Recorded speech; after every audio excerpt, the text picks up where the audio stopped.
Hi friends, आप देख रहे हैं फिल्मी खिचड़ी। मैं हूँ रूना आशीष और हम बात करने वाले हैं कुछ ही घंटों बाद जो आपके सामने इंडियन आइडल का ये एपिसोड आने वाला है, संडे का एपिसोड, उसके बारे में। Dharam paaji and Anita Raj ji for the first time appearing on television, ये सभी आप जानते हैं। इनफैक्ट अगर मैं लिस्ट की बात करती हूँ तो ज़माना तो है नौकर बीवी का, ये निहाल गा रहे हैं। ज़ेहाल मस्ती और साथिया नहीं जाना, ये दानिश गा रहे हैं। और अनीता गा रही है आपकी नज़रों ने समझा। साइली जो गा रही है वो है अब के सजन सावन में और मैं तेरे इश्क में। और वहीं एसएमपी गा रही हैं मेरा प्यार शालीमार और मैं आई तेरे लिए।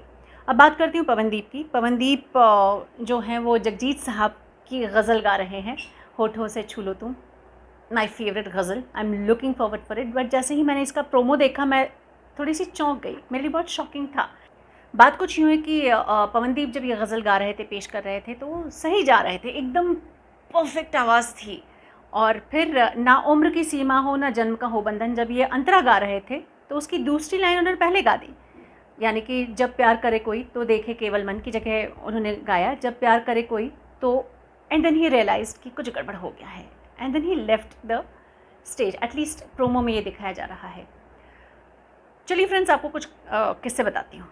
ओके,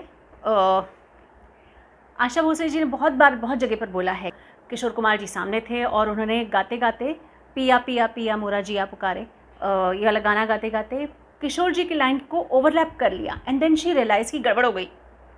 फिर वो जाकर उन्होंने सॉरी बोला किशोर जी को, भाई ऐसा ऐसा रिकॉर्डिंग में हो गया, अब क्या करें। So he said I am the hero, मैं संभाल लूँगा। दो और ऐसे आपको इंसिडेंसेस सुनाती हूँ। अगेन ये जो दो इंसिडेंसेस मैं सुना रही हूँ, ये किसी लेजेंड पर कटाक्ष नहीं है, ये सुनी सुनाई बातें हैं, या ये उन लोगों से सुनी हुई बातें हैं मैंने जो उस समय वहाँ मौजूद थे, या फिर उन लोगों से मैंने जानी है ये बातें जिन्होंने इसके बारे में सुना, पढ़ा किसी न्यूज़ आर्टिकल में, तो कहीं किसी प्रत्यक्षदर्शी से सुना है। अगेन मैं किसी भी लेजेंड को कटाक्ष नहीं कर रही हूँ। गीता दत्त जी की बात करती हूँ। अमेजिंग सिंगर हैं, गुरुदत्त जी की वाइफ हैं और बहुत ही अमेजिंग सिंगर रही हैं। अब जब वो जाती थी तो वो भी रिकॉर्डिंग में गाना भूल जाती थी, और कई बार तो स्टेज पर लाइव ऑडियंस के सामने वो वर्ड्स भूल जाती थी, और फिर ऑडियंस का गुस्सा उन्हें सहन करना पड़ता था कि ऑडियंस उनके लिए, उनके प्यार के लिए, उनके संगीत के प्यार के लिए आती थी, तो थोड़ा सा नाराज़गी भी झेलनी पड़ती थी। एक बार अगेन, ये कोई कटाक्ष नहीं है किसी लेजेंड पर, मैं फिर से बताना चाहती हूँ। एक बार हुआ यूँ कि रफ़ी साहब और लता जी गए थे कहीं परफॉर्म करने के लिए, दोनों का डुएट चल रहा था, और ऐसे में जो सामने आप एक पर्चा रखते हैं, जैसे देखकर आप गाना गाते हैं, which is a very normal practice. I think उसमें कुछ ओवरलैपिंग हो गया था, या उसमें कहीं कुछ वर्ड्स का कट किया गया था, और ऐसे बोलते बोलते रफ़ी जी के सामने वो शब्द आए और वो फंबल कर दिए। ये फंबल सुनकर लता जी भी चौंक गई, और उसके बाद ये वाला जो गाना था वो वहीं रोकना पड़ा, क्योंकि पब्लिक दुखी हो गई थी, गुस्से का सामना करना पड़ा था।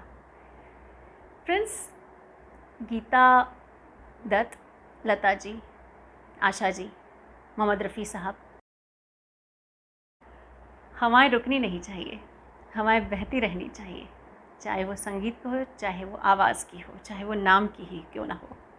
फ्रेंड्स, कभी आपके साथ ऐसा हुआ है कि आप कहीं गए हैं और कहीं कोई परफॉर्म करना है या कहीं कोई प्रेजेंटेशन देना और आप भूल गए हैं? मेरे साथ तो बहुत होता है। कभी आपके साथ हुआ तो ज़रा लिख कर बताइए। जय हिंद।